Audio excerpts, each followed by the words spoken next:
So Chaitra ಈಗ ಯಾವ ಹಾಡು ಹಾಡ್ತಾ ಇದ್ದೀರಾ? ಈಗ ಗಣೇಶನ ತಂದೆ ಶಿವನ ಬಗ್ಗೆ ಒಂದು ಸಣ್ಣ ಛೋಟಾ ಖ್ಯಾಲ್ ಅಂತ ಕರೀತಾರೆ ಹಿಂದೂಸ್ತಾನಿನಲ್ಲಿ, ಅದನ್ನ ಹಾಡ್ತೀನಿ. ಇದು ರಾಗ ಅಹೀರ್ ಭೈರವಲ್ ಇದೆ. ಇದು ಸಣ್ಣ ಛೋಟಾ ಖ್ಯಾಲ್. Yes, thank you.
शंकर मारा रे पशुपते, शंकर मारा रे।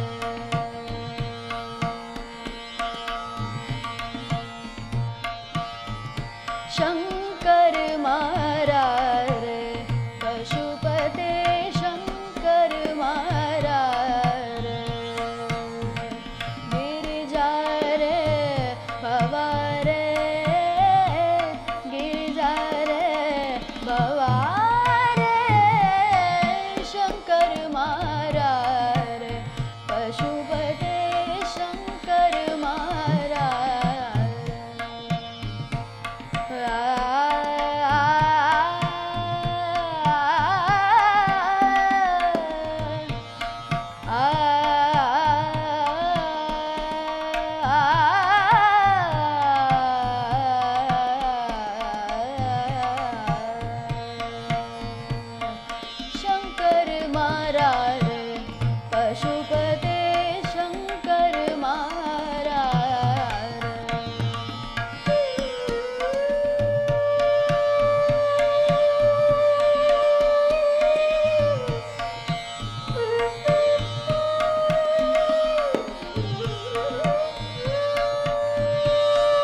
ಎಸ್.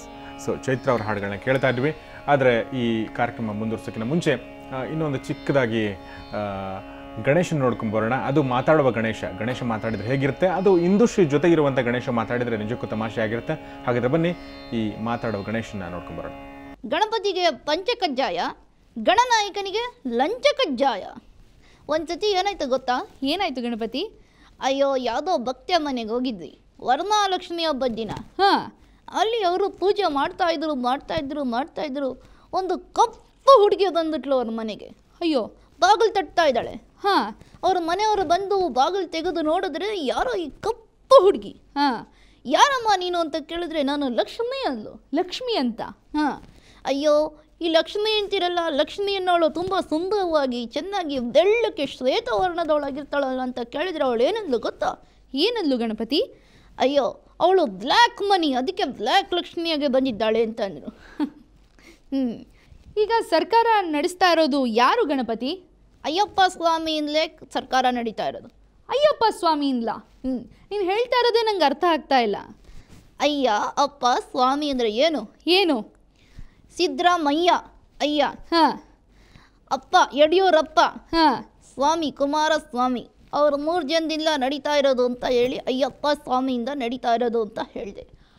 ಇಷ್ಟೊಂದು ಬುದ್ಧಿವಂತನಾದ ನೀನು ಮದುವೆ ಯಾಕಾಗಲಿಲ್ಲ ಗಣಪತಿ? ಅದಕ್ಕೆ 2-3 ಕಾರಣಗಳಿದೆ. ಏನು ಕಾರಣ? ನಮ್ಮಪ್ಪ ಲ್ಯಾಪಲ್ಲೊಂದು ಟಾಪಲ್ಲೊಂದು ಇಟ್ಕೊಂಡು ಪರದಾಡ್ತಾ ಇದ್ದಿದ್ದು ನೋಡಿದ್ನಲ್ಲ, ಅದಕ್ಕೆ ನನಗೆ ಅವರಿಬ್ಬರದು ಕಾಟ ಬೇಡ, ಹೆಂಡ್ತಿ ಕಾಟ ಬೇಡ ಅಂತ ಹೇಳಿ ಮಗುಸಿಟ್ಕೊಂಡು ಆರಾಮಾಗಿ ಓಡಾಡ್ಕೊಂಡಿದ್ದೀನಿ. ಇನ್ನೊಂದು ಕಾರಣ ಏನು ಗೊತ್ತಾ? ಏನು? ಈ ಮದುವೆ ಆದರೆ ಹೆಂಡ್ತಿ ಬರ್ತಾಳಲ್ಲ, ಸುಮ್ಮನೆ ಇರಲ್ಲ. ನನಗೆ ರೇಷ್ಮೆ ಸೀರೆ ತಗೊಂಬನ್ನಿ ಅಂತ ಗಲಾಟೆ ಮಾಡಿ ನನಗೂ ಲಂಚದ ಎಲ್ಲಿ ಬುದ್ಧಿ ಬರುತ್ತೋ ಅಂತ ನಾನು ಮಾಡ್ಕೊಳ್ಳಿಲ್ಲ. ಅಬ್ಬಾ.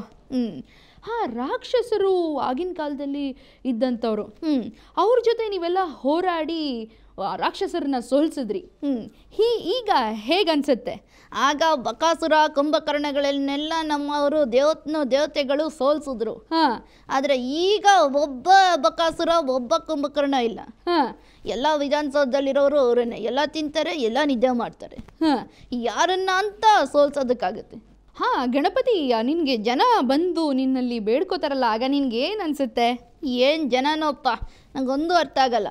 ವಿದ್ಯಾ ಗಣಪತಿ ಅಂತ ಹತ್ರ ಬರ್ತಾರೆ, ಎಕ್ಸಾಮಲ್ಲಿ ಪಾಸ್ ಮಾಡಿಸಪ್ಪ ಅಂತ ಕೇಳ್ಕೊತಾರೆ. ಶಕ್ತಿ ಗಣಪತಿ ಅಂತ ಬರ್ತಾರೆ, ನಾವು ಎಲೆಕ್ಷನಲ್ಲಿ ನಿಂತಿದ್ದೀವಿ ಪಾಸ್ ಮಾಡಿಸಪ್ಪ ಅಂತ ಬರ್ತಾರೆ. ಐಶ್ವರ್ಯ ಗಣಪತಿ ಹತ್ರ ಬರ್ತಾರೆ, ಲಾಟ್ರಿ ಬರ್ಸಪ್ಪ ಅಂತ ಕೇಳ್ಕೊತದೆ. ಕಡೆಯ ಪಕ್ಷ ಲಾಟ್ರಿ ಟಿಕೆಟ್ ಆದರೂ ತಗೊಳ್ರಯ್ಯ, ಲಾಟ್ರಿ ಕೊಡಿಸ್ತೀನಿ ಅಂತ ನಾನು ಕೇಳ್ತೀನಿ, ತಗೊಳ್ಳೋದೇ ಇಲ್ಲ. ಈ ವರ್ಷ ನಿನಗೆ ಹೇಗನ್ನಿಸ್ತಾ ಇದೆ ಗಣಪತಿ? ಹೇಗನ್ಸುತ್ತಮ್ಮ, ನಮ್ಮ ಹತ್ರನೇ ಬಂದ್ಬಿಟ್ಟು ಲಂಚ ಕೊಡೋದಕ್ಕೆ ಬರ್ತಾರೆ. ಹೌದಾ? ಗಣಪತಿ ನನಗೆ ಈ ಕೆಲಸ ಮಾಡಿಕೊಡು, ನಿಂಗೆ ಕಾಯಿ ಹೊಡಿತೀನಿ ಅಂತ ಬರ್ತಾರೆ. ನಿಂಗೆ ಅಭಿಷೇಕ ಮಾಡಿಸ್ತೀನಿ ಅಂತ ಬರ್ತಾರೆ. ನಮಗೆ ಲಂಚ ಕೊಡೋದಕ್ಕೆ ಬರೋರು ವಿಧಾನಸೌಧದಲ್ಲಿ ಕೊಟ್ಟು ಕೂತಿರೋರಿಗೆ ಬಿಡ್ತಾರಾ? ಸೊ ಇದಾದ ನಂತರ ಮತ್ತೆ ಹಾಡಿಗೆ ಹೋಗೋ ಸಮಯ. ಆದರೆ ಹಾಡಿಗೆ ಮುಂಚೆ ಚಿಕ್ಕದೊಂದು ಬ್ರೇಕ್ ನಂತರ ಚೈತ್ರ ಅವರ ಸಂಗೀತ ಧಾರೆ ಮತ್ತು ಗಣೇಶನ ಕುರಿತ ಇನ್ನಷ್ಟು ವಿಚಾರಧಾರೆ.